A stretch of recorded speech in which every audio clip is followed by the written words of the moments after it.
ഓം യാ കുന്ദേന്ദുകുശാരഹാരധവള യാ ശുഭ്രവസ്ത്രാവൃത യാ വീണാ വരദണ്ഡമണ്ഡിതകരാ യാ ശ്വേതപദ്മാസന യ ബ്രഹ്മാച്യുതശങ്കര പ്രഭൃതിർദേവൈः സദാ പൂജിതാ സാ മാം പാതു സരസ്വതി ഭഗവതി നിശേഷജാഠ്യാവഹാം.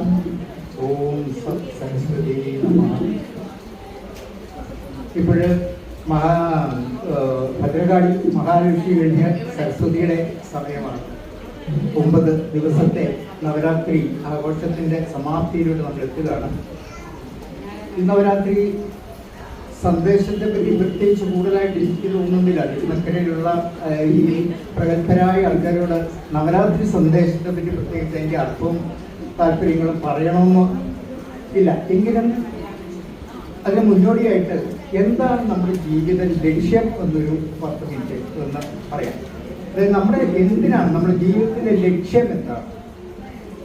നമ്മുടെ ലക്ഷ്യം എല്ലാവർക്കും അറിയാം. സനാതനം അല്ലെങ്കിൽ ആത്മവിദ്യ, ദർശനം അല്ലെങ്കിൽ ആത്മസാക്ഷാത്കാരം, മോക്ഷം എന്നൊക്കെ പറയാം അല്ലേ? നമ്മുടെ ലക്ഷ്യം അതാണെങ്കിലും ആ ലക്ഷ്യത്തിലോട്ട് എത്താനുള്ള മാർഗമാണ് നമ്മൾ ഈ കാണിക്കുന്ന പരിപാടികളെല്ലാം. നമ്മൾ ഉത്സവങ്ങൾ നടത്തുന്നു, ശിവരാത്രി ആഘോഷിക്കുന്നു, നവരാത്രി ആഘോഷിക്കുന്നു. ഇതെല്ലാം നമ്മുടെ ആ മോക്ഷത്തിലുള്ള മാർഗങ്ങളാണ്. അപ്പോൾ നമ്മളൊന്നും ഇതെല്ലാം സനാതന ധർമ്മത്തിൻ്റെ ഭാഗങ്ങളാണ്. സനാതനം എന്നാൽ നമ്മുടെ ഈ പ്രപഞ്ചം, ഈ വിശ്വപ്രപഞ്ചം മുഴുവൻ സൃഷ്ടിച്ച് ഇതിനെല്ലാം സംരക്ഷിച്ചു കൊണ്ടുപോകുന്ന, എല്ലാത്തിനെയും ഒരു ഇടതടമില്ലാതെ കാത്തു സൂക്ഷിക്കുന്ന അനേക കോടി ബ്രഹ്മാണ്ടങ്ങളെയെല്ലാം നമ്മൾ ആരെങ്കിലും കണ്ടിട്ടുള്ള ഭൂമി കിഴക്കുന്ന ഭൂമി കിഴക്കുന്ന പടിഞ്ഞാറോട്ട് കറങ്ങുന്നില്ലല്ലോ. സൂര്യൻ പടിഞ്ഞാറ് ഉദിക്കുന്ന നമ്മൾ കണ്ടിട്ടില്ല. ഇന്ന് വരെ അതിനൊന്നും ഒരു മാറ്റവും ഉണ്ടായിട്ടില്ല ലോകം ഉണ്ടായ കാലം മുതൽ. അപ്പോൾ അതെന്ന് തുടങ്ങി, എന്നാണ് തീരാൻ പോകുന്നത്, അവസാനിക്കുന്നത് എന്ന് നമുക്കൊരു ധാരണയുമില്ല. അങ്ങനെയുള്ള ഒരു പ്രപഞ്ച സംവിധാനത്തെയാണ് നമ്മൾ സനാതനം എന്ന് പറയുന്നത്. ആ സനാതനമാണ് നമ്മുടെ ജീവിത ലക്ഷ്യം. അവിടെ എത്തിച്ചേരുക. നമ്മൾ വളരെ താഴെയാണ്. അവിടെ എത്താനുള്ള മാർഗങ്ങളാണ് നമ്മളെ സനാതന ധർമ്മം എന്ന് പറയുന്നത്. അപ്പൊ അവിടെ പ്രധാനമായിട്ടുള്ള ധർമ്മമാണ്. നമ്മൾ ഉത്സവങ്ങൾ നടത്തുക, ക്ഷേത്രങ്ങളിൽ പോവുക, പല ക്ഷേത്രങ്ങളിൽ പോവുക, ദൈവങ്ങളെ ആരാധിക്കുക. ഇതെല്ലാം സനാതനത്തിലോട്ട് ഉള്ള മാർഗങ്ങളാണ്. അത് സംഭവിക്കേണ്ടത് ഇപ്പം നമ്മൾ കണ്ടിരിക്കുന്നത് ഇവിടെ കൂടുതൽ സ്ത്രീകളാണ്. നമ്മൾ കുട്ടികളെ കൂടുതൽ കൊണ്ടുവരികയും അവരിൽ കൂടെ തലമുറകളിലേക്ക് ഈ സനാതന ധർമ്മം മാറുമ്പോഴാണ് ആ സനാതന സംസ്കാരം നമുക്ക് നമ്മുടെ രാജ്യത്ത് നിലനിർത്താൻ പറ്റുന്നത്. ആ ധർമ്മ സംസ്കാരം നിലനിർത്തണമെങ്കിൽ അത് നമ്മൾ കുട്ടികളിലോട്ട് കൈമാറിക്കൊണ്ടുപോകണം ഈ സംസ്കാരത്തെ. അതാണ് നമ്മൾ ഉത്സവങ്ങൾ നടത്തുന്നു, എഴുന്നള്ളത്ത് നടത്തുന്നു, പൂരങ്ങൾ നടത്തുന്നു, നവരാത്രി, ശിവരാത്രി മുതലായ വ്രതങ്ങളെല്ലാം എടുക്കുന്നു. ഇതെല്ലാം നമുക്ക് ആവശ്യമാണ് സംസ്കാരത്തെ നിലനിർത്താൻ. എന്നാൽ നമ്മളെ കുട്ടികളെ പല ചോദ്യങ്ങൾ നമ്മൾ ചോദിക്കാറുണ്ട്. എല്ലാവർക്കും ഒരു ദൈവമേ ഉള്ളൂ. നമുക്ക് എവിടെ നോക്കിയാൽ ഇഷ്ടംപോലെ ദൈവങ്ങൾ. എന്താണ് ദൈവങ്ങളുടെ ഒത്തിരിപ്പില്ല? അതാണ് നമുക്ക് മനസ്സിലാക്കേണ്ടത്. നമ്മൾ അവിടെ മനസ്സിലാക്കേണ്ട ഒരു കാര്യം, ദൈവങ്ങൾ എന്നാണ് പറയുന്നത്, ദൈവമെന്നല്ല. ദൈവങ്ങളുണ്ട്, ഈശ്വരനുണ്ട്, അല്ലെങ്കിൽ പരബ്രഹ്മം എന്നാണ് പറയുന്നത്. ഈ പ്രപഞ്ചത്തെ മുഴുവൻ സൃഷ്ടിച്ച് അതിൻ്റെ രൂപം ഉൾക്കൊണ്ട് ചൈതന്യമേകി നമ്മുടെ ഉള്ളിലുള്ള ചൈതന്യം പോലും ആ പരബ്രഹ്മത്തിൻ്റെ ചൈതന്യമാണ്. ആ ചൈതന്യം, ആ ബ്രഹ്മചൈതന്യം, അതാണ് ഈശ്വരൻ. ആ ഈശ്വരനിലേക്കുള്ള നമ്മൾ നടന്നു പോകുന്ന നമ്മുടെ കാലൊന്ന് തട്ടി, ഒരു കല്ലിൽ തട്ടിയാൽ നമ്മൾ പരബ്രഹ്മമേ എന്നെ രക്ഷിക്കണമെന്ന് പറയാറുണ്ടോ? അല്ലെങ്കിൽ ഇല്ല, നമ്മൾ പറഞ്ഞാൽ തിരുനക്കരയപ്പ എന്നെ രക്ഷിക്കണേ, എന്നെ പുതിയ തൃക്കോവിലപ്പ എന്നാണ് നമ്മൾ പ്രാർത്ഥിക്കാറുള്ളത് അല്ലേ? നമ്മുടെ അടുത്തിരിക്കും, നമ്മുടെ ആ അത്യാവശ്യ ഘട്ടത്തിൽ നമ്മളെ സഹായിക്കാൻ ആരുണ്ടോ അവരാണ് നമുക്ക് ദൈവം. നമ്മളെ സഹായിക്കാൻ ഒരുപക്ഷെ നമ്മുടെ അടുത്ത വീട്ടിൽ താമസിക്കുന്ന ഒരാളായിരിക്കും നമ്മൾ സഹായിക്കുന്നത്. അങ്ങനെയുള്ളവരാണ് നമ്മൾക്ക് ദൈവം. അങ്ങനെ നോക്കുമ്പോൾ 33 കോടി ദൈവങ്ങൾ നമ്മൾക്കുണ്ടെന്ന് പറയുന്നത് ശരിയാണ്. ഈ പ്രപഞ്ചത്തിന്റെ ഒരു സംവിധാനം നോക്കിയാൽ അറിയാം, പരബ്രഹ്മം, ആ പരബ്രഹ്മത്തിന്റെ മായയിൽ നിന്നുണ്ടായ ആദി പരാശക്തിയാണ് ഈ പ്രപഞ്ചം മുഴുവൻ നിയന്ത്രിക്കുന്നത്. ഈ പ്രപഞ്ചം മുഴുവൻ സൃഷ്ടിച്ച് സംരക്ഷിക്കുന്നതും ആദി പരാശക്തിയാണ്. ആ ആദിപരാശക്തിയുടെ താഴെയാണ് ആരാണ് സൃഷ്ടി ചെയ്യുന്നതെന്ന് ചോദിച്ചാൽ ബ്രഹ്മാവ് പറയുമോ ഞാനാ ഈ മുഴുവൻ സൃഷ്ടി ഞാനാ ചെയ്യുന്നത്. വിഷ്ണു പറയും ഇതെല്ലാം ബ്രഹ്മാവ് സൃഷ്ടിക്കുന്നേ ഉള്ളൂ, പക്ഷെ ഞാനാണ് ഇതെല്ലാം സംരക്ഷിക്കുന്നത്, ഇതെല്ലാം കാത്തു സൂക്ഷിക്കുന്നത് ഞാൻ ഒരാളാണ്. അത് കഴിയുമ്പോൾ വിഷ്ണു പറയും നിങ്ങൾ ആർക്ക് സൃഷ്ടിച്ചോ സംരക്ഷിച്ചോ അവസാനം എൻ്റെ അടുത്ത് തന്നെ വരുമല്ലാരും ഇല്ലേ, ശിവന്റെ അടുത്തുണ്ട്. അപ്പോൾ ഓരോരുത്തരും വിചാരം ഞാനാണ്, പക്ഷെ ആരാണ് അവിടെ സംരക്ഷിക്കുന്നത്? അതിന്റെ പിറകിൽ ഒരു ശക്തിയുണ്ട്. ബ്രഹ്മാവൊന്നുമില്ല. നമ്മുടെ മനസ്സിൽ ഒരു സൃഷ്ടിയെ പറ്റി ചിന്തിക്കുമ്പോൾ അവിടെ നമ്മുടെ ബ്രഹ്മചിന്ത വരുന്നു, ബ്രഹ്മാവ് നമ്മളിൽ പ്രവർത്തിക്കുന്നു. എന്നാൽ ഒരു പടം വരയ്ക്കണമെങ്കിൽ ആ പടത്തിനെ പറ്റി നമുക്കൊരു ധാരണയില്ലെങ്കിൽ പടം വരയ്ക്കാൻ പറ്റുമോ? അപ്പം അവിടെ ഉണ്ടാകുന്നത് അതിൻ്റെ അറിവ്, ആ നോളജ് അല്ലെങ്കിൽ ആ വിദ്യ കൊടുക്കുന്ന ആളാണ് സരസ്വതി ദേവി. അപ്പൊ ആദ്യ പരാശക്തി അവിടെ സരസ്വതിയായിട്ട് പ്രവർത്തിക്കുന്നു. പരാശക്തി തന്നെ ലക്ഷ്മിയായിട്ട് വിഷ്ണുവിന്റെ അടുത്ത് എല്ലാ സംവിധാനങ്ങളും സാമ്പത്തികമായും എല്ലാം കൊടുത്ത് ഈ പ്രപഞ്ചത്തിന് എല്ലാ സാധനങ്ങളും കൊടുത്ത് നമ്മളെ സംരക്ഷിക്കുന്നു. അതുപോലെ ഭദ്രകാളി ശിവന് ശക്തി കൊടുക്കുന്നു. പക്ഷെ അവരുടെ വിചാരം അവരാണ് എന്ന് പറയുന്ന പോലെ നമ്മൾ പറയില്ലേ, അടുത്ത നക്ഷത്രബന്ധികളും ഹിന്ദുപ്രകാശവും ഒളിക്കും ദിവാകരും ദിച്ചങ്ങുയർന്നുടനെ പക്ഷീകണം ഗരുഡനെ കണ്ടു കൈതൊഴുകും രക്ഷിക്കടിമ ഇങ്ങനെ നമ്മള് ഹരിനാമ കീർത്തൻ പാടാറില്ലേ.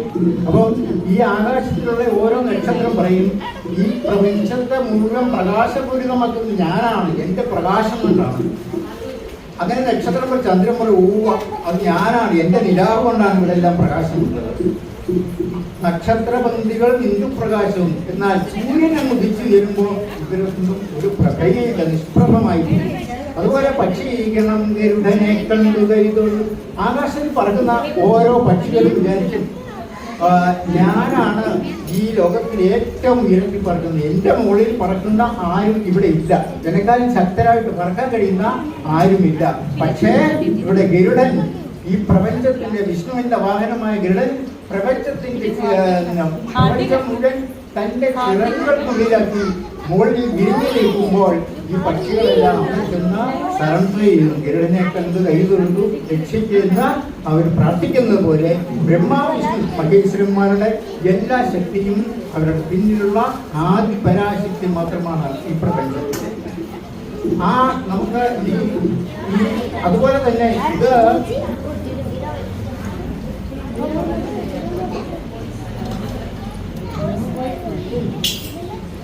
കേവലം നക്ഷത്രങ്ങളുടെയോ അല്ലെങ്കിൽ പക്ഷികളുടെ കാര്യമല്ല, നമ്മുടെ മനുഷ്യരുടെ കാര്യം തന്നെയാണ്. നമ്മൾ ഓരോരുത്തരും വിചാരിക്കും ഞാനാണ് കേവലം, ഞാൻ പറയുന്നതാണ് ശരി, ഞാൻ പറയുന്നതെല്ലാം ശരിയാണ്, നിങ്ങളാരും ശരിയല്ല. അപ്പം എൻ്റെ ആ ഒരു ഈഗോ അല്ലെങ്കിൽ അഹംഭാവത്തിൽ നിന്നുണ്ടാകുന്ന ഒരു ചിന്തയാണ്. നമ്മൾ 4 വിധത്തിൽ ചിന്തിക്കുന്ന മനുഷ്യരാണ്, ഓരോ മനുഷ്യരും തന്നെ. രണ്ടാമത് വിചാരിക്കും ഞാൻ ശരിയാണ്, ഞാൻ ശരിയല്ല, എനിക്കൊന്നും അറിയില്ല, നിങ്ങളൊക്കെ ശരിയാണ്, നിങ്ങളൊക്കെ പറയുന്നത് സത്യമാണ്. അതായത് എൻ്റെ അപകർഷതാബോധം അല്ലെങ്കിൽ എൻ്റെ പരാജയബോധത്തിൽ നിന്നുണ്ടാകുന്ന ഒരു ചിന്തയാണ്. മൂന്നാം പറയും ഞാനും ശരിയല്ല, നിങ്ങളും ശരിയല്ല, നമ്മുടെ ഈ ലോകം തന്നെ ശരിയല്ല എന്ന് പറയുന്നത് നമ്മുടെ പരാജയം. ഇങ്ങനെ ചിന്തിക്കും മനുഷ്യർ. ഒരിക്കലും അംഗീകരിക്കുകയില്ല, ഒരിക്കലും അവർ മുന്നോട്ട് പോകാനുള്ള ഒരു ശ്രമം നടത്തുകയില്ല. അതേ സമയത്ത് ഞാനും ശരിയാണ്, നിങ്ങളും ശരിയാണ്, നമ്മളെല്ലാവരും ശരിയാണ് എന്ന് വിചാരിക്കുന്നവർ എന്താണ്, അവരാണ് ഈ ലോകത്തിൽ മുന്നോട്ട് പോകുന്നതും എല്ലാവരെയും സമഭാവനയോടെ കാണാൻ കഴിയുന്നു. മാത്രമല്ല ഏതെങ്കിലും ഒരു പ്രശ്നം ഉണ്ടെങ്കിൽ അതിനൊരു സൊല്യൂഷൻ കണ്ടുപിടിക്കാൻ അവരെ കൊണ്ട് കഴിയും. മറ്റുള്ള എന്തെങ്കിലും ഒരു സൊല്യൂഷൻ ഉണ്ട്, നല്ല കാര്യമാണ്, അതിനകത്തൊരു പ്രോബ്ലം കണ്ടുപിടിക്കും. അതേസമയത്ത് ഇങ്ങനെയുള്ളവർ ആ പ്രോബ്ലത്തിനകത്തൊരു സൊല്യൂഷൻ എല്ലാ പ്രോബ്ലവും കണ്ടുപിടിക്കും. അതാണ് ഇതിന്റെ വ്യത്യാസം. അപ്പോൾ ഞാൻ പറഞ്ഞ ഇത് നമ്മുടെ ജനങ്ങളുടെ ഒരു സ്വഭാവ രീതിയാണ്. അപ്പൊ നമുക്ക് ഇനിയും നമ്മുടെ സമയം കുറച്ച് എനിക്ക് തന്നിരിക്കുന്ന 40 മിനിറ്റാണ് ഭാഗ്യലക്ഷ്മി വന്നിരിക്കുന്നത്. അപ്പോൾ ഇന്ന് നമുക്ക് നവരാത്രിയോട് വരാം. നവരാത്രി എല്ലാവർക്കും അറിയാം, നവരാത്രിയുടെ കഥ എന്താണ് നമുക്കറിയാം. ദക്ഷ പ്രജാപതിയിൽ നിന്നാണ് ഈ തുടങ്ങുന്ന നവരാത്രിയുടെ ആരംഭം. ദക്ഷന്റെ മകളായിരുന്നു സതീദേവി അല്ലേ? സതീദേവി ദക്ഷന്റെ എത്രാമത്തെ മകളാണെന്നാണ് എനിക്ക് പറയാമോ? ദക്ഷന്റെ 16ാമത്തെ പുത്രിയാണ് സതി. ദക്ഷൻ ഒരു യാഗം നടത്തി, ബൃഹസ്പതി സവം എന്നൊരു യാഗം. അതായത് ദക്ഷയാഗം എന്നാണ് നമ്മൾ പറയുക. ഭാഗവത പുരാണത്തിലാണ് ഈ യാഗത്തിലുള്ളത്. ആ യാഗസമയത്ത് ദക്ഷനും ശിവനും ആയിട്ട് എന്നും അടിപിടിയാണ്. ശിവന്റെ ഭാര്യയാണ് സതി. മകളെ ശിവനെ കൊണ്ട് കല്യാണം അവര് പ്രേമിച്ച് കല്യാണം കഴിച്ചാണെന്നാണ് തോന്നുന്നത്. ഏതായാലും കൊള്ളാം, അവർ തമ്മിൽ എന്നും അടിയാ. കാരണം ശിവൻ ഇങ്ങനെ കളിയിൽ നടക്കുന്ന ഒരാളായതുകൊണ്ട് ഏതായാലും പുള്ളി അംഗീകരിച്ചിട്ടുണ്ട് ഭർത്താവ്. പക്ഷെ ഒരു പരിപാടിക്ക് ദക്ഷ വിളിക്കത്തില്ല ശിവനെ. അപ്പൊ ഈ യാഗത്തിന് സതിയെയും ശിവനെയും ക്ഷണിക്കാതെ യാഗം നടത്തി, ബാക്കി എല്ലാവരെയും ക്ഷണിച്ചു. ഇത് കണ്ടപ്പോൾ സതിക്കൊരു പ്രയാസം. ഈ യാഗത്തിലോട്ട് നാട്ടുകാർ മുഴുവൻ നടന്നിട്ടാണ് എന്താ വീട് പിടിക്കുന്നുണ്ട്. നമ്മളെ ക്ഷണിച്ചില്ലെങ്കിലും അച്ഛനല്ലേ, നമ്മുടെ അച്ഛനും അമ്മയല്ലേ, അമ്മയാണ് സഹോദരിമാരാണ്, സ്വന്തം കുടുംബക്കാരെ ബന്ധുക്കളെ മുഴുവൻ ചെയ്യുന്നൊരു പരിപാടിയില്ലേ. അത് അവരെ ഒന്ന് കാണാമല്ലോ, അതുകൊണ്ട് നമുക്കും പോകാം. നമുക്ക് എന്താ കയറി ചെന്നിട്ട് നമ്മളെ അപഹാസ്യരാകേണ്ട കാര്യമില്ല. കാരണം നമ്മളെ വിളിച്ചിട്ടില്ല, ക്ഷണിച്ചിട്ടില്ല. ഇതിന് മുമ്പും നമ്മളെ പല പ്രാവശ്യം അപഹസിച്ചിട്ടുണ്ട്. അതുകൊണ്ട് കയറി ചെന്ന് അപഹാസ്യം ഏറ്റുവാങ്ങേണ്ടതില്ല, നമുക്ക് പോകണ്ട എന്ന് ചോദിച്ചു. പക്ഷേ ഈ ആൾക്കാരെല്ലാം പോകുന്നുണ്ടപ്പോൾ സതി ശിവനെ കരിച്ചുകൊണ്ട് ഒറ്റയ്ക്ക് പോയി. അതിൻ്റെ ഫലമായിട്ട് അവിടെ ചെന്നിട്ട് ആരും അംഗീകരിച്ചില്ല. അച്ഛൻ മിണ്ടിയില്ല, അമ്മ മിണ്ടിയില്ല, സഹോദരിമാരും പേടിച്ചിട്ടും മിണ്ടിയില്ല. എല്ലാവർക്കും സ്നേഹമുണ്ട് ഉള്ളിൽ. അമ്മയ്ക്ക് സ്നേഹമില്ല, ഈ മക്കളോട് സ്നേഹമില്ലായിരിക്കില്ല. പക്ഷെ ആരും മിണ്ടിയില്ല സതിയോട്, കാരണം അച്ഛനെ പേടിച്ചു. അങ്ങനെ ആ അപഹാസം കഴിഞ്ഞിട്ട് അപഹാസത്തിൽ നിന്ന് രോഷാകുലനായിട്ട് സതീദേവി യോഗാഗ്നിയിൽ തന്റെ ശരീരം ജനിപ്പിച്ചു അവിടെ. അങ്ങനെയാണ് സതീദേവി ആ ജന്മം അവസാനിച്ചത്. അതിനുശേഷം അത് ശിവൻ അറിഞ്ഞു. ശിവൻ വന്ന് ഈ യാഗമെല്ലാം മുടക്കി. അതായത് അതിനുശേഷം ഈ സതീദേവിക്ക് കിട്ടിയ അടുത്ത ജന്മമാണ് ഏതാ? പാർവതി ശൈലപുത്രിയായിട്ട് അടുത്ത ജന്മത്തിൽ കിട്ടി. അങ്ങനെ പാർവതി ശൈലപുത്രിയായിട്ട് ജനിച്ചു. ശൈലപുത്രിയായിട്ട് ജനിച്ച പാർവതി വീണ്ടും അടുത്ത ഘട്ടത്തിൽ രണ്ടാമത്തെ ഘട്ടമാണ്. 9 ഘട്ടങ്ങളിലാണ് നവരാത്രി. അത് രണ്ടാമത്തെ ഘട്ടത്തിൽ ബ്രഹ്മചാരിണിയായിട്ട്. ബ്രഹ്മചാരിണി എന്ന് പറഞ്ഞാൽ നമുക്കറിയാം തപസ്സൊക്കെയാണ് അനുഷ്ഠിക്കുന്നത്. ബ്രഹ്മചാരിണി എന്ന് പറഞ്ഞാൽ തപസ് മാത്രമല്ല, ഏതൊരു കാര്യത്തിൽ നമ്മൾ ചിന്തിക്കുമ്പോൾ ആ കാര്യത്തെ പറ്റി സൂക്ഷ്മമായിട്ട് പഠിക്കുക, അതിനെപ്പറ്റി മനസ്സിലാക്കുക. ഇന്ന് നമുക്കറിയാം ഇൻസ്റ്റാഗ്രാമിലും അല്ല വാട്സപ്പിലും ഒക്കെ ഒരാഴ്ച പരിചയപ്പെട്ടാൽ ആൺപിള്ളേരും ആൺകുട്ടികളും പെൺകുട്ടികളും അവരൊന്നിച്ചു പോകും. അവസാനം എല്ലാം കഴിഞ്ഞു അച്ഛനമ്മമാരെ ധിക്കരിക്കും. ഇതെല്ലാം കഴിഞ്ഞ് ടി വിയിലും പത്രത്തിലും ഒക്കെ വാർത്ത വരുമ്പോഴാണ് നമ്മളതിൻ്റെ ഫലം മനസ്സിലാക്കുന്നത്. ഇങ്ങനെയെല്ലാം പാർവതി ദേവി ഈ തപസ്സിലൂടെ ശിവനെ പരീക്ഷിക്കുകയായിരുന്നു, ശിവനെ മനസ്സിലാക്കുമായിരുന്നു. തനിക്ക് പറ്റിയൊരു ഭർത്താവാണ് ശിവൻ എന്നുള്ളത് പൂർണ്ണമായിട്ട് അറിഞ്ഞു. ശിവനെ അങ്ങനെ ഭർത്താവായിട്ട് സ്വീകരിച്ചു. അതാണ് രണ്ടാം ദിവസം ബ്രഹ്മചാരിണി ഇരിക്കുന്നത്. അങ്ങനെ അവർ കുടുംബ ജീവിതം സന്തോഷമായിട്ട് കഴിഞ്ഞു പോകുന്നവരിൽ അവർക്ക് ഒരു ശിവൻ കല്യാണം കഴിച്ചു. ഒരു പുത്രൻ ഉണ്ടായി. സ്കന്ദനാണ് ആദ്യത്തെ പുത്രൻ സുബ്രഹ്മണ്യൻ. അപ്പം സുബ്രഹ്മണ്യനുണ്ടായി. അത് കഴിഞ്ഞിട്ട് പിന്നെ ഓരോ ദിവസവും ഓരോ ഘട്ടവും പാർവതി ശക്തി പ്രാപിച്ചു. കുട്ടികളുടെ സംസാരിക്കാതിരിക്കണം പിന്നെ ഓരോ ഘട്ടങ്ങളിലും പാർവതി ശക്തി പ്രാപിച്ചു. ഈ പാർവതി എന്ന് പറയുന്നത് നമുക്കറിയാം ആദിപരാശക്തി തന്നെയാണ് ശക്തി പ്രാപിച്ചുകൊണ്ടിരുന്നത്. നമ്മുടെ ജീവിതത്തിൽ നമ്മൾ ഓരോ വ്യക്തികളും ഓരോ ഘട്ടമുണ്ട്. ഒരു വീട്ടിൽ തന്നെ 10 പേരുണ്ടെങ്കിൽ 10 പേരും 10 സ്വഭാവക്കാരും 10 രീതിയിൽ പ്രവർത്തിക്കുന്നവരും 10 രീതിയിൽ സംസാരിക്കുന്നവരാണ്. ഒരുത്തരും ഒരേ സ്വഭാവമുള്ളവരില്ല. ഒരാളിൽ തന്നെ പല ഭാവഭേദങ്ങളുണ്ട്. ആ ഭാവഭേദങ്ങളാണ് പാർവതിയുടെ 9 ഘട്ടങ്ങളിൽ കൂടെ ഒരു സ്ത്രീയുടെ ഒരു കുട്ടിയുടെ വളർച്ച.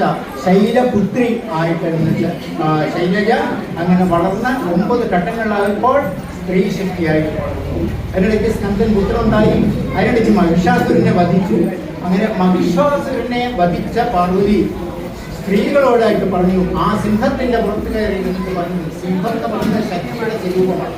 സിംഹത്തിന്റെ പുറത്ത് പാർവതി ഇരുന്നിട്ട് പറഞ്ഞു, സ്ത്രീകൾ നിങ്ങൾ ശക്തരാണ്, നിങ്ങളുടെ സുരക്ഷ നിങ്ങളുടെ കയ്യിലാണ്. നിങ്ങൾ ഭർത്താവിനെയോ അച്ഛനെയോ അമ്മയോ മനുസ്മൃതി പറയുന്നു.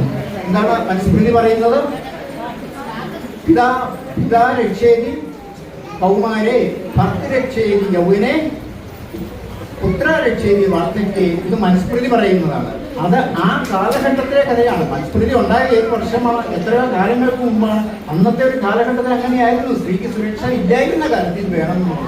ഇന്നും സ്ത്രീക്ക് പൂർണ്ണമായ സുരക്ഷയില്ല. പക്ഷെ ഇന്നും നമ്മൾ മനസ്സിലാക്കിയില്ല. കാരണം ഇന്ന് സ്ത്രീകളെ ശക്തി ആയിട്ടാണ് ഭാരതത്തിൽ ആചരിക്കുന്നത്. സ്ത്രീ ശക്തി നമുക്കറിയാം. എത്ര നാരിസ്തു പൂരന്തേ എത്ര നാരിസ്തു പൂജന്തേ രമന്തേ എത്ര ദേവത എന്നാണ്. സ്ത്രീയെ ആരാധിക്കുന്ന, സ്ത്രീയെ ആദരിക്കുന്നവർക്ക് ഐശ്വര്യം വിളയാടും എന്നാണ് പറയുന്നത്. അപ്പോ അങ്ങനെ ആ ഒരു കാലഘട്ടം കഴിഞ്ഞു. ഇന്ന് സ്ത്രീ സ്വയം ശക്തരാകുന്നു. നിങ്ങളുടെ സുരക്ഷ നിങ്ങളുടെ കയ്യിലാണ്. അതാണ് പാർവതി സമൂഹത്തോട്, സ്ത്രീ സമൂഹത്തോട് കൊടുത്ത സന്ദേശം. ലോകത്തിൽ സ്ത്രീകളെ ആരാധിക്കാൻ, സ്ത്രീക്ക് ശക്തി കൊടുക്കുന്നു ആയിട്ടുള്ള അംഗീകാരം കൊടുത്തുള്ള രാജ്യമാണ് ഭാരതം. അതുപോലെ തന്നെ സ്കന്ദനെ എടുത്ത് മടിയിൽ വെച്ചുകൊണ്ടാണ്, ആ സിംഹത്തിന്റെ പുറത്തിരുത്തിക്കൊണ്ടാണ് പാർവതി നടത്തിയത്. എന്തുകൊണ്ട്? ആ സിംഹത്തിന്റെ ശക്തി തന്റെ പുത്രനിലേക്ക് വരണം. അങ്ങനെ ആ പുത്രൻ അവന്റെ സ്വഭാവ രൂപീകരണത്തിൽ, അവന്റെ വ്യക്തിത്വത്തിൽ, ആ വികാസം, ഒരു സിംഹത്തിന്റെ ശക്തി അവനുണ്ടാകുമ്പോൾ അവന്റെ സ്വഭാവത്തിലും അവന്റെ ശക്തിയിലും ആ വർധനയുണ്ടാവും. അവനെ ദേവഗണത്തിന്റെ സേനാനായകനായിട്ട് അവരോധിക്കാൻ പാർവതിക്ക് കഴിഞ്ഞു. ഇതാണ് മാതാക്കൾ ശ്രദ്ധിക്കേണ്ടത്. അമ്മമാർ മക്കളെ സംരക്ഷിക്കുമ്പോൾ മക്കളുടെ അവരുടെ സ്വഭാവ രൂപീകരണം 16-17 വയസ്സിന് മുമ്പാണ് നടക്കുന്നത്. അത് അമ്മമാരാണ് ഇതിന്റെ ശില്പികൾ. അത് അവരെ സൂക്ഷിക്കണം. അച്ഛന്മാരല്ലെന്നല്ല പറഞ്ഞത്. അവർക്ക് ഇത് സാധിക്കില്ല, സമയമില്ല. അതുകൊണ്ട് അമ്മമാരുടെ പൂർണ്ണ നിയന്ത്രണത്തിലായിരിക്കും ആൺകുട്ടികളും പെൺകുട്ടികളും. അപ്പൊ നമ്മൾ കുട്ടികളെ സ്കൂളിൽ വിടുമ്പോൾ പോലും നമ്മൾ ശ്രദ്ധിക്കേണ്ടത് അവർ നല്ല സ്കൂളിലാണ് പോകുന്നത്, നല്ല മൂല്യബോധമുള്ള അധ്യാപകരുടെ സ്കൂളാണ് നമ്മൾ ചേർത്തിരിക്കുന്നത്. അവരുടെ കൂട്ടുകാർ നല്ല മൂല്യബോധമുള്ള മാതാപിതാക്കളുടെ മക്കളാണോ, ഈ കുട്ടികൾ നല്ല സ്വഭാവമുള്ളവരാണ്. ഇതൊക്കെ ശ്രദ്ധിക്കണം. കുട്ടികൾക്ക് ആർജിക്കുന്ന അംഗീകാരം അവനവൻ്റെ വീട്ടിൽ കൊടുക്കണം. അവനവൻ്റെ വീട്ടിൽ കുട്ടികൾക്ക് അംഗീകാരം കൊടുക്കുക എന്ന് പറഞ്ഞാൽ നമ്മളുടെ ഓരോ പ്രവർത്തനത്തിലും കുട്ടികളെ കൂടി നമ്മൾ ഉൾപ്പെടുത്തണം. അല്ലെങ്കിൽ ഞങ്ങൾ തീരുമാനിക്കുന്ന വെറുതെ അല്ലെങ്കിൽ ഞങ്ങൾ വർത്തമാനം പറയുന്നത് നീ രണ്ടാം ആഴി അകത്ത് പോയിരുന്നു പഠിച്ചോ എന്ന് പറഞ്ഞ് കുട്ടികളെ മാറ്റി നിർത്തിയാൽ അവന് അപകർഷതാബോധം ഉണ്ടാകും. ഞാൻ ഈ വീട്ടിലെ ആരെങ്കിലും ആണെന്ന ഒരു ബോധം നിങ്ങൾ മാതാപിതാക്കൾ മകളും കൊടുക്കണം. എല്ലാ കാര്യങ്ങളും അവനുമായിട്ട് കൂടിയാലോചിച്ച് കൂടി അവളുമായിട്ട് കൂടിയാലോചിച്ച് ചെയ്യുമ്പോൾ ആ കുട്ടികൾ വിചാരിക്കും ഞാൻ വീട്ടിലെ ആരെങ്കിലും ആണ്. അവരുടെ സ്വഭാവത്തിൽ രൂപീകരണത്തിൽ അത് പഠിച്ചിട്ടുണ്ട്. ഞാൻ ഇടയ്ക്ക് ഒന്നും പറഞ്ഞേ ഉള്ളൂ. എനിക്ക് സ്ത്രീശക്തിയുടെ കാര്യം പറയുമ്പോൾ നമുക്ക് രാമായണത്തിലോട്ട് പോകണം. കാരണം സ്ത്രീശക്തി രാമായണത്തിലാണ് സ്ത്രീശക്തി ഏറ്റവും കൂടുതൽ. സ്ത്രീക്ക് 3 ശക്തിയാണെന്നാണ് വാൽമീകി മഹർഷി പറയുന്നത്. എന്നാണ് 3 ശക്തി? ഒന്ന് മനഃശക്തി, രണ്ടാമത്തേത് കായിക ശക്തി, ശരീരശക്തി, മൂന്നാമത്തേത് തപശക്തിയാണ്. ഈ മനോശക്തിയിൽ സ്ത്രീയും പുരുഷന്റെ ഒപ്പമോ ഒരുപടി മുന്നിലുമാണ്. തപശക്തിയിലും ഒരുപടി മുന്നിലാണ്. തപശക്തി പുരുഷന്മാർക്ക് തീരെ ഇല്ല, അതും തന്നെ പറയാം. എന്നാൽ കായിക ശക്തി, അവിടെയാണ് സീത രാവണന്റെ മുമ്പിൽ പരാജയപ്പെട്ടത്. രാമനും ലക്ഷ്മണനും അവിടെ നിന്ന് മാരീചന്റെ പുറകെ പോയ സമയത്ത്, ആ സമയത്താണ് രാവണൻ അവിടെ എത്തിയത്. അപ്പോൾ രാവണനുമായി വാഗ്ദാനം ഭിക്ഷയായി വന്ന സന്യാസിക്ക് സീത ബ്രാഹ്മണന് ഭിക്ഷ കൊടുക്കേണ്ടത് ധർമ്മമാണെന്ന് വിചാരിച്ചുകൊണ്ട് ഭിക്ഷയുമായിട്ട് ഇറങ്ങി. ആ സമയത്ത് ബലമായിട്ട് സീതയെ എടുത്തുകൊണ്ടുപോയി. രാവണപത്നിയെയും തേരതിലെടുത്തു വെച്ചാകാശമാക്കി ശീഘ്രം പോയി ദശാനനൻ. അതിനു മുമ്പ് തന്നെ കിട്ടി. രാവണൻ ഒളിച്ചു നിന്ന രാമലക്ഷ്മണന്മാർ പോകുന്നതെല്ലാം കണ്ടു. ഇല്ലേ? ജടയും വക്കലവും ധരിച്ച് സന്യാസിയായി ഉദജാങ്കണേ എടുത്തുകൊണ്ടുപോയത്. അവിടെ മാത്രമേ സീത ശക്തിയിൽ പരാജയപ്പെട്ടുള്ളൂ. രാമൻ വനത്തിന് പോകുന്ന നേരത്ത് രാമൻ ചെന്ന് പറഞ്ഞു, സീത ഞാൻ പോവുകയാണ് വനത്തിന്, നീ ഇവിടെ നിന്നു, അച്ഛനെ അങ്ങനെ സംരക്ഷിച്ചുകൊണ്ട് ഇവിടെ കൊട്ടാരത്തിൽ നിന്നോളൂ, ഞാൻ പോവുകയാണ്, എന്നെ മാത്രമാണ് അച്ഛൻ പോകാൻ അനുഭവിച്ചത്. സീത പറഞ്ഞു, സീതയെ കൂടാതെ രാമൻ ഇതിനു മുമ്പ് രാമായണങ്ങൾ പലതിനും വായിച്ചിട്ടുണ്ട്. അവിടെ എവിടെയാണ് രാമൻ സീതയെ കൂടാതെ പോയിട്ടുള്ളത്? ഇങ്ങനെയല്ല, എൻ്റെ ഭർതൃവ്രതം അത് മുടക്കാൻ പറ്റില്ല, അതുകൊണ്ട് ഞാനും അങ്ങയുടെ കൂടെ പോവുകയാണ്. പല വാദമുഖങ്ങളും പറഞ്ഞു. സീത പറഞ്ഞു, ഭർത്താവിനോടുകൂടെ പ്രയാണം ചെയ്യും, അങ്ങനെ ഭർത്താവിൻ്റെ കൂടെ പോവുകയാണെങ്കിൽ ഞാൻ അങ്ങയുടെ പാദശുശ്രൂഷ ചെയ്യാൻ എനിക്ക് പറ്റും. വല്ലതും മൂലഫല ജലാഹാരങ്ങൾ വല്ലഭോചിഷ്ടം എനിക്ക് അമൃതോപമം അത് കഴിക്കുന്നതിന്റെ ബാക്കി തന്നാൽ മതി. എന്നാലും പക്ഷേ ഞാൻ വരാതിരിക്കില്ല. അവിടെ രാമൻ തോറ്റു, സീത ജയിക്കുകയാണ്. അത് മനഃശക്തിയാണ് സീത. എന്നാൽ രാവണന്റെ സിംസദാ വൃക്ഷത്തിൽ അശോകവനയിൽ ഇരുന്നപ്പോൾ സീത അവിടെ വിജയിച്ചു. എന്താണ്? അവിടെ മുഷിഞ്ഞ് ഇരുന്ന സീതയുടെ അടുത്തേക്ക് അഴകിയ രാവണൻ ശൃംഗാര വേഷത്തിൽ വന്നിട്ട് ശൃംഗാര വർത്തമാനങ്ങൾ പറഞ്ഞ് ഇരുന്നപ്പോൾ ആ സമയത്ത് സീതയോട് പറഞ്ഞു, ഈ കാട്ടിക്കിടന്ന് ഇവിടെ കിടന്ന് ഈ കാട്ടിക്കിടന്ന് രാമനെ ഓർത്ത് ഇനിയും കാത്തിരിക്കേണ്ട കാര്യമില്ല, അയാൾ വരാൻ പോകുന്നില്ല, വന്നാൽ ഞങ്ങളെ കേട്ടില്ല. ഇത് കേട്ട് രോഷം പൂണ്ട സീത പറഞ്ഞു, രാമബാണങ്ങളേറ്റ് അരിടം കിളർന്നു നീ ഭൂമിയിൽ വീഴാനുള്ള കാരണം ഇതുമൂലം. അതുകൊണ്ട് നീ രാമന്റെ അമ്പേറ്റ് ഇവിടെ വീണ് മരിച്ചെന്ന് പറഞ്ഞു. അത് രാവണന് തീരെ സഹിച്ചില്ല. തന്റെ വാട് കയ്യിൽ നിന്നും വാട് വെട്ടാൻ തുടങ്ങിയപ്പോൾ പിന്നിൽ നിന്നും ആ വാട് ശക്തമായി തട്ടിക്കളഞ്ഞു. അത് ആരായിരുന്നു? അത് മണ്ഡോദരി, രാവണന്റെ ധർമ്മപത്നിയായ മണ്ഡോദരിയാണ് ആ വാട്. ഇവിടെ രണ്ടു പേരുടെ ശക്തിയാണ് കാണിക്കുന്നത്. ഒന്നാം സീതയുടെ ശക്തി, മറ്റേത് മണ്ഡോദരിയുടെ ശക്തി. ആ ഒറ്റ കാരണത്താൽ രാവണൻ പോയി. 1 വർഷത്തോളം ആ അശോകവനികയിൽ ഇരുന്നിട്ടും സീതയെ ഒന്ന് സ്പർശിക്കാൻ പോലും രാവണന് കഴിയാഞ്ഞത് രാവണന്റെ സാമർഥ്യമല്ല, സീതയുടെ തപശക്തിയാണ്. അതാണ് നമ്മളുടെ കാണേണ്ടത്. ശക്തിയിൽ സ്ത്രീ മുന്നിലാണ്. പിന്നെ ഉണ്ട് മഹാഭാരതത്തിലുണ്ട്. മഹാഭാരതത്തിൽ ദ്രൗപദി ശക്തിയാണ്. മഹാസഭയില്, ഹസ്തിനപുരത്തെ മഹാസഭയിൽ വെച്ചാണ് ദ്രൗപദി പറഞ്ഞത്, വസ്ത്രാശനം ചെയ്ത ദുശാസനന്റെ മാരടം പിളർന്ന് ചോര പുരണ്ട ഭീമസേനന്റെ കൈകൊണ്ടല്ലാതെ തന്റെ കേശം കെട്ടുകയില്ല എന്ന് അവിടെ ശപഥം ചെയ്യും. ഇതൊക്കെ കഴിഞ്ഞു. യുദ്ധത്തിന് ഏതാണ്ട് കുറെ കാലങ്ങളും കഴിഞ്ഞുപോയി. ശ്രീകൃഷ്ണൻ പോവുകയാണ് ദുര്യോധന്റെ അടുത്ത് ദൂത് പറയുന്നത്.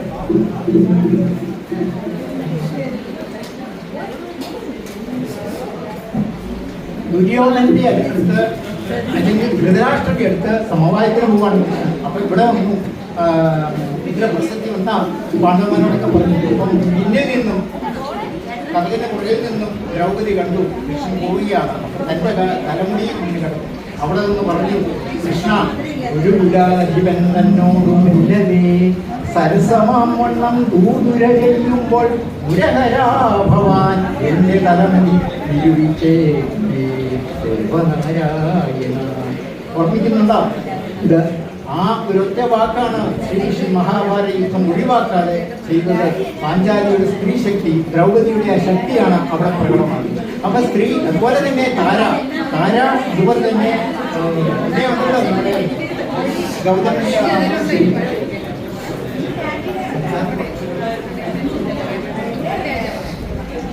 ഗൗതമ മഹർഷിയുടെ പത്നി അഹല്യ, ഇവരെല്ലാം സ്ത്രീശക്തിയാണ്. അതാണ് ഭാരതത്തില് 5 പേരുടെ പേര് എന്ന് പറയുന്നുണ്ട്.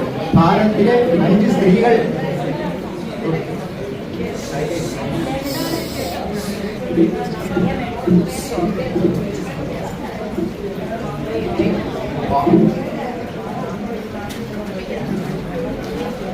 അഹല്യ, മണ്ഡോദരി, താര, സീത, ദ്രൗപദി, ഇങ്ങനെ ഈ 5 പേരെ മഹാഭാരതത്തിലെ പഞ്ചനാരികൾ ധർമ്മമാചരിച്ച് ധർമ്മവ്രതമാചരിച്ച് ഭർത്താക്കന്മാർക്ക് ശക്തി കൂട്ടിക്കൊടുത്ത 5 സ്ത്രീകളെ പറ്റി അഞ്ചല്ലാതിക്കുള്ള ഊർമിളയൊക്കെ രക്ഷപ്പെടും. 5 പേരെ പറ്റി നമ്മുടെ പുരാണങ്ങളിൽ പറയുന്നത് ഇവരെ 5 പേരാണ്. അങ്ങനെ സ്ത്രീ ശക്തിയാണ് ഇന്നത്തെ സന്ദേശം. അപ്പം ഈ സ്ത്രീ ശക്തിയിലെ ശൈലപ്രിയായി ജനിച്ച പാർവതി ലോക സമൂഹത്തിലെ ഭാരതത്തിലെ മുഴുവൻ സ്ത്രീകളുടെയും ശക്തിക്ക് മാതൃകയായി തീർന്ന വിവിധ ഘട്ടങ്ങളിലായിട്ട് തീർന്ന ആ ഘട്ടങ്ങളെയാണ് നമ്മൾ 9 ദിവസം കൊണ്ട് 9 രീതിയിലായിട്ട് അത് നമ്മളിവിടെ കാണിക്കുന്നത്. അപ്പോൾ അതാണ് ഇന്ന് സ്ത്രീകൾക്ക് കൊടുക്കാനുള്ള ഈ സന്ദേശമാണ് ഇന്ന് നവരാത്രിക്ക് എനിക്ക് തരാനുള്ള സന്ദേശം. പിന്നെ കുട്ടികളുടെ കാര്യത്തിൽ കുട്ടികൾ ഉണ്ടായിരുന്നെങ്കിൽ അവർക്ക് വേണ്ടി ഒരു നമുക്ക് പറയാമായിരുന്നു. കുട്ടികളുടെ കാര്യത്തിൽ വളരെ ശ്രദ്ധാലുക്കളാകേണ്ടത് മാതാപിതാക്കളാണ്. മാതാക്കൾ തന്നെയാണ് അവരുടെ. അതുപോലെ തന്നെ വേറെ കാര്യമുള്ളത്, ഈ ലളിതാ സഹസ്രനാമത്തെ പറ്റി പറഞ്ഞില്ല. നമ്മളെല്ലാവരും ഇവിടെ ജപിക്കുന്നത് ലളിതാ സഹസ്രനാമമാണ് അല്ലേ? ലളിതാ സഹസ്രനാമം എന്ന് പറഞ്ഞാൽ ദേവിയുടെ 1000 നാമങ്ങളാണ്. ദേവിയുടെ ഈ 1000 നാമങ്ങൾ നമ്മൾ ജപിക്കുമ്പോൾ അതിനു മുമ്പ് ദേവിയുടെ രൂപങ്ങളുണ്ട്. ഈ രൂപങ്ങൾ എന്തിനാണ്? ദേവിക്ക് 1000 രൂപങ്ങളുണ്ടോ? ഈ രൂപങ്ങളിൽ കൂടെ ഈ നാമങ്ങൾ നമ്മുടെ മനസ്സിൽ ഉറപ്പിക്കുകയും ആ നാമങ്ങളിൽ കൂടി നാമവും രൂപവും ഇല്ലാത്ത അവസ്ഥയിലോട്ട് നമ്മുടെ മനസ്സിനെ ഉയർത്താനും സാധിക്കുന്നു. അതാണ് നമ്മൾ അയ്യപ്പ സ്വാമി കാണാനായിട്ട് ശബരിമല ചെന്നാൽ 1 നിമിഷമാണ് നമുക്ക്. ഒരു ദിവസം അങ്ങോട്ട് നോക്കുമ്പോൾ പറയുന്നത് കടന്നു വരും. അപ്പോൾ 1 നിമിഷത്തെ ആ നോട്ടത്തിൽ നമുക്ക് അയ്യപ്പസ്വാമിയുടെ ദർശനം, ആ സ്വാമി എന്നുള്ള പേര് വിളിക്കുമ്പോൾ ആ രൂപവും നാമവുമാണ്. അടുത്ത വർഷവും നമ്മൾ ചെല്ലുമ്പോൾ അയ്യപ്പസ്വാമി നമ്മളോട് ചോദിക്കും, കഴിഞ്ഞ വർഷം ഞാൻ കൈയഴിച്ച് അനുഗ്രഹം തന്നല്ലേ, എന്തിനാണ് ഈ വർഷം വന്നത്? എന്തുകൊണ്ടെന്നാൽ നമ്മൾ അവിടെ ചെന്നു പ്രസാദം വല്ലതും വാങ്ങിച്ചു പോന്നു, പക്ഷെ നമ്മുടെ മനസ്സ് തുറന്നില്ല. ഭഗവാന്റെ മുന്നിൽ മനസ്സ് തുറക്കാത്തത് കൊണ്ടാണ് വീണ്ടും വീണ്ടും നമ്മളവിടെ പോകേണ്ടി വരുന്നത്. അതുകൊണ്ട് നമ്മുടെ മനസ്സ് ഓപ്പൺ ചെയ്ത് വെക്കുക. ലളിതാ സഹസ്രനാമത്തിൽ നമ്മൾ ജപിക്കുമ്പോൾ അവിടെ ഉള്ള പ്രത്യേകത എന്ന് പറഞ്ഞാൽ നമ്മുടെ ശരീരത്തിനുള്ളിൽ ഒരു 6 ചക്രങ്ങളുണ്ടെന്ന് എല്ലാവർക്കും അറിയാമല്ലോ. യോഗ പഠിച്ചിട്ടുള്ളവർക്ക് അറിയാം. ഈ 6 ചക്രങ്ങൾ ഒരു 6 ബാറ്ററിയും സങ്കല്പിച്ചാൽ മതി, പക്ഷെ കാണാനില്ല. കാണാനുള്ള ചക്രം ഇത് മനസ്സിന്റെ ചക്രങ്ങളാണ്, ശരീരത്തിന്റെ ചക്രങ്ങളില്ല. ഈ ചക്രങ്ങളിലും ബ്ലോക്ക് ഉണ്ടാകാറുണ്ട്. നമ്മുടെ ഹൃദയത്തിൽ ബ്ലോക്ക് ഉണ്ടാകുമ്പോഴത്തേക്കും ആ ബ്ലോക്ക് ഓപ്പറേഷൻ ചെയ്ത് മാറ്റി മാൻജിയോപ്ലാസ്റ്റി ചെയ്താൽ അത് മാറും. പക്ഷെ ഈ ബ്ലോക്ക് അങ്ങനെ മാറില്ല. അതുകൊണ്ടാണ് നമ്മൾ ഈ 6 ചക്രങ്ങളെയും കൃത്യമായിട്ട് നമ്മൾ സൂക്ഷിക്കണം. അതിലാണ് നമ്മുടെ പ്രാണൻ സഞ്ചരിക്കുന്നത്. മൂലാധാരം മുതൽ സഹസ്രാര പത്മം വരെ. മൂലാധാരം പിന്നെ മൂലാധാരം, സ്വാധിഷ്ഠാനം, മണിപൂരകം, അനാഹതം, വിശുദ്ധി, ആജ്ഞ. അതായത് നമ്മുടെ ശരീരത്തിലെ ഏറ്റവും മൂലാധാരത്തിലാണ് നമ്മുടെ ശക്തി, ശരീരത്തിന്റെ ശക്തി സ്രോതസ്. അതായത് നമ്മൾ പറയുക കുണ്ടലിനി ശക്തി എന്ന് പറയും. ശ്രീനാരായണ ഗുരുവിന്റെ കുണ്ടലിനി ശക്തിയുടെ പുസ്തകമുണ്ട്. അതിൽ പറയും, അതിനകത്ത് ഗുരുദേവ പാടുന്നുണ്ട്, ആടുപാമ്പേ ഉനന്തേടുപാമ്പേ ആനന്ദ, അങ്ങനെ ഒരു പാട്ടുണ്ട്. ആ പാട്ട് കുണ്ടലിനി ശക്തിയെ ഉണർത്തുന്നതാണ്. ആ ശക്തി ഉണർന്ന് നമ്മുടെ ഓരോ ചക്രങ്ങൾ വരും. അതായത് ആ ശക്തി സ്രോതം കഴിഞ്ഞാൽ നമ്മുടെ ആമാശയം, അതുപോലെ അങ്ങനെയുള്ള ഭാഗങ്ങളാണ് നമ്മുടെ സ്വാധിഷ്ഠാനം എന്ന് പറയുന്ന ഭാഗം. നമുക്കറിയാമല്ലോ, ശരീരത്തിന്റെ അതൊക്കെ ഒരു ഭാഗത്ത് എന്തെങ്കിലും അസുഖമുണ്ടെങ്കിൽ ഈ ശരീരം മുഴുവൻ അത് അനുഭവിക്കും, ഇല്ലേ? അത് കഴിഞ്ഞ് നമ്മുടെ പാൻക്രിയാസിന്റെ ഏരിയയാണ് നമ്മൾ പറയുന്ന മണിപ്പൂരകം. അവിടെ സുരക്ഷിതമായിട്ട് സൂക്ഷിക്കണ്ടേ. പിന്നീട് വന്നാൽ അനാഹതം, ഹാർട്ട്, അവിടെ എന്തെല്ലാം പ്രശ്നങ്ങളുണ്ട്, ലിവർ, ഇതെല്ലാം അവിടെയായിരിക്കുന്നത്. പിന്നെ നമ്മുടെ വിശുദ്ധി, കണ്ഠം, അല്ലെ ഇയൻറ്റി എന്ന് പറയാം, ഇയർ നോസ് ത്രോട്ട്, അങ്ങനെയുള്ള ഭാഗങ്ങൾ. പിന്നെ ആജ്ഞാചക്രം. അപ്പോൾ മനസ്സിന്റെ സ്ഥാനം അവിടെയാണ്. നമ്മള് താഴെ നിന്ന് ഉയർന്ന് ആജ്ഞാചക്രം എത്തി അവിടെ നിന്നും സഹസ്രാര പത്മത്തിൽ എത്തുമ്പോൾ മനസ്സ് ശാന്തമായി. ഇത് സമാധി സ്ഥാനം എന്ന് പറയുമെങ്കിലും അതുകൊണ്ട് സമാധിയൊന്നും ആകുന്നില്ല, ആരും പേടിക്കണ്ട.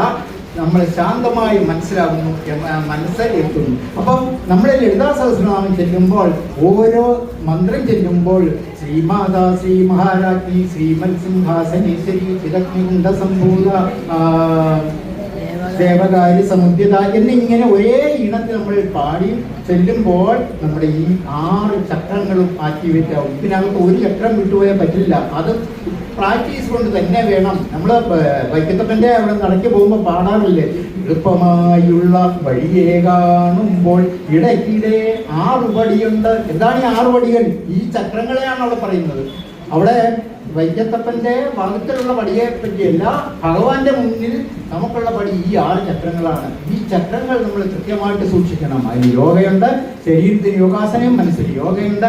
ഇതെല്ലാം പ്രാക്ടീസ് ചെയ്യണം. ലളിതാ സഹസ്രനാമം ഇങ്ങനെ പടിപടിയായി ചെല്ലേണ്ടത് നമ്മളൊരു 60 വയസ്സ് കഴിഞ്ഞവരല്ല, 10 വയസ്സിന് മേലുള്ള കുട്ടികളാണ് ഇത് ചെല്ലേണ്ടത്. കുട്ടികൾ അവിടെ മുതൽ ചെല്ലിയാൽ അവർ പഠിക്കുന്ന വിഷയങ്ങൾ ഈ ലളിതാ സഹസ്രനാമം ഇങ്ങനെ ചെല്ലുമ്പോൾ നമ്മുടെ തലച്ചോറിനകത്ത് ഒരു യൂണിലിയർ കോഡിംഗ് എന്ന് പറയും. അങ്ങനെ ഒരു ഏകരേഖ, മാർഗ ഒരു രേഖ ഉണ്ടാവും. അതായത് അവിടെ തരംഗങ്ങൾ ഉണ്ടാകുന്നുണ്ട്. ആ തരംഗങ്ങൾ നമ്മുടെ തലച്ചോർ എന്ന് പറയുന്ന സൂക്ഷ്മമായിട്ടുള്ള വെറും സെൽസാണ്. ആ ഓരോ സെൽസിനെയും ആക്ടിവേറ്റ് ചെയ്യുന്നുണ്ട്. അപ്പോൾ നമ്മുടെ ബുദ്ധി എല്ലാം വികസിച്ച കുട്ടികൾ പഠിക്കുന്നത് 99.9% മാർക്കും അവർക്ക് പരീക്ഷയ്ക്ക് വാങ്ങിക്കാൻ കഴിയും. എന്നാൽ അത് അവർക്ക് മെമ്മറി എന്നൊരു പ്രശ്നം ഒരിക്കലും നഷ്ടപ്പെടില്ല. അതേസമയത്ത് നമ്മളെ പ്രായമുള്ളവരാണെങ്കിൽ അവർക്കും ജയിക്കാം, ഉള്ള മെമ്മറി നഷ്ടപ്പെടാതിരിക്കും. ഇപ്പം മെമ്മറി കുറച്ച് നഷ്ടപ്പെട്ടു, കുറേ സെല്ലൊക്കെ നഷ്ടപ്പെട്ടവരാണെങ്കിൽ ആ സെല്ലൊന്നും തിരിച്ചു കിട്ടുമെന്ന് പ്രതീക്ഷിക്കേണ്ട. പക്ഷേ നമുക്ക് മെമ്മറി ലോസ്, അതുപോലെ അൽഷിമേഴ്സ്, അങ്ങനെയുള്ള പ്രശ്നങ്ങളൊന്നും കൂടാതെ ഈ ശരീരത്തിൻ്റെ എല്ലാ ഭാഗത്തും ഇതിൻ്റെ പ്രയോജനമുണ്ട്. അതാണ് നമ്മൾ നമ്മൾ ശാസ്ത്രീയമായിട്ട് ഇതിനെ കാണാം. ഭക്തിയുടെ മാർഗത്തിൽ ചെല്ലുമ്പോൾ അതിൻ്റെ ശാസ്ത്രീയത കൂടി നമ്മൾ ഉൾക്കൊള്ളണം. അതാണ് ലളിതാ സഹസ്രനാമം നമ്മൾ ജപിക്കേണ്ടതിൻ്റെ ആവശ്യകത നമ്മുടെ ആചാര്യന്മാർ പറയുന്നത്. അതാണ് നമ്മുടെ സംസ്കാരം. നമ്മുടെ കുട്ടികളെ പഠിപ്പിക്കുമ്പോൾ അവരെ ഈ മൂല്യ അധിഷ്ഠിതമായ വിദ്യാഭ്യാസം കൂടെ കൊടുത്തു വേണം. എങ്കിൽ അവർക്ക് നല്ല ഡോക്ടേഴ്സ് ആവും, നല്ല എഞ്ചിനീയേഴ്സ് ആവും, നല്ല ചാർട്ടേഡ് അക്കൗണ്ടന്റും ഒക്കെ ആവും. പക്ഷേ സംസ്കാരം അവർക്ക് കാണില്ല. ഈ സംസ്കാരം ഉണ്ടാകണമെന്നുണ്ടെങ്കിൽ, ആധ്യാത്മിക സംസ്കാരം അവർക്ക് ഉണ്ടാകണമെന്നുണ്ടെങ്കിൽ അത് അവര് വിദ്യാഭ്യാസത്തിന് മുൻകരുതി ഉണ്ടാകണം. അപ്പോൾ അങ്ങനെ ഉണ്ടാകുന്ന ഒരു സംസ്കാരമുള്ള ഒരു തലമുറ ഇവിടെ വളർന്നു വരണം. അതാണ് മാതാപിതാക്കൾ ചെറുപ്പം മുതലേ പഠിപ്പിക്കേണ്ടത്. ഇപ്പം നമ്മൾ ദൈവങ്ങളുടെ കാര്യം പറഞ്ഞു, കുട്ടികളോട് പറഞ്ഞു കൊടുക്കുക, നമ്മളെ സഹായിക്കുന്നത് ആരോ, നമ്മുടെ അത്യാവശ്യ ഘട്ടങ്ങളിൽ സഹായിക്കുന്നവരാണ് നമ്മുടെ ദൈവങ്ങൾ. അങ്ങനെയാണ് നമുക്ക് 30 ദൈവങ്ങളുള്ളത്. അവരെ പൂജാമുറിയിൽ വെച്ച് അല്ലെങ്കിൽ അമ്പലങ്ങളിൽ ആരാധിക്കേണ്ട ദൈവങ്ങളല്ല നമുക്കുള്ളത്. ബ്രഹ്മം, പരബ്രഹ്മം, അതിൻ്റെ മായാശക്തിയായ പരാശക്തി, അവിടെ നിന്ന് ബ്രഹ്മാവിഷ്ണു മഹേശ്വരന്മാരും ലക്ഷ്മി. ഈ ലക്ഷ്മി, സരസ്വതി ലക്ഷ്മി അല്ലെങ്കിൽ ഭദ്രകാളി, ബ്രഹ്മാവിഷ്ണു മഹേശ്വരൻ, ഇവര് 6 പേരല്ല, ഒരേ ഒരു ശക്തിയാണെന്ന് മനസ്സിലാക്കുക. ഒരു ജോലി ചെയ്യുമ്പോൾ ആ പേര് വിളിക്കും. ഇപ്പൊ നമ്മുടെ വേണുജി ഇവിടെ ബാങ്കിൽ ജോലി ചെയ്യുമ്പോൾ അദ്ദേഹം ബാങ്ക് ഉദ്യോഗസ്ഥനാണ്. കരയോഗത്തിൽ വരുമ്പോൾ അദ്ദേഹം കരയോഗം സെക്രട്ടറി നമ്മൾ അദ്ദേഹത്തെ വിളിക്കും. ഇത് തന്നെ ഈ ആദിപരാശക്തി വിവിധ രൂപത്തിൽ വിവിധ കർമ്മം ചെയ്യുമ്പോൾ വിവിധ തലത്തിൽ വിളങ്ങുന്നുവെങ്കിലും ഇതെല്ലാം ഒരേ ശക്തി. 3 മൂർത്തികൾ ഒന്നായി വിളങ്ങുന്ന നിന്നെയും നീ ഒഴിഞ്ഞാരറിഞ്ഞുള്ളൂ എന്നാണ് പ്രഹ്ലാദൻ നരസിംഹമൂർത്തിയുടെ നരസിംഹാവതാരത്തിൽ ഭാഗവതത്തിൽ ചോദിച്ചത്. അപ്പം അതെല്ലാം മനസ്സിലാക്കി കുട്ടികളെ നമ്മൾ കൂടുതൽ മുന്നോട്ട് കൊണ്ടുവരികയും അവർക്കിങ്ങനെ ആധ്യാത്മിക ക്ലാസുകൾ കൊടുക്കുകയും ചെയ്യണം. ഇതാണ് എനിക്കിന്ന് നവരാത്രി സന്ദേശം. എല്ലാവർക്കും ഒരിക്കൽ കൂടി ആശംസിക്കുന്നു. നന്ദി, നമസ്കാരം.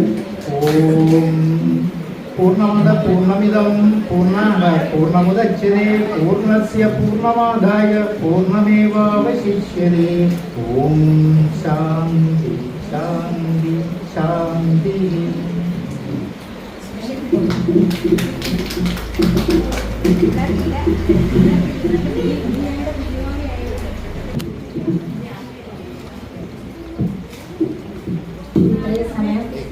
വളരെ വിജ്ഞാനപ്രദമായ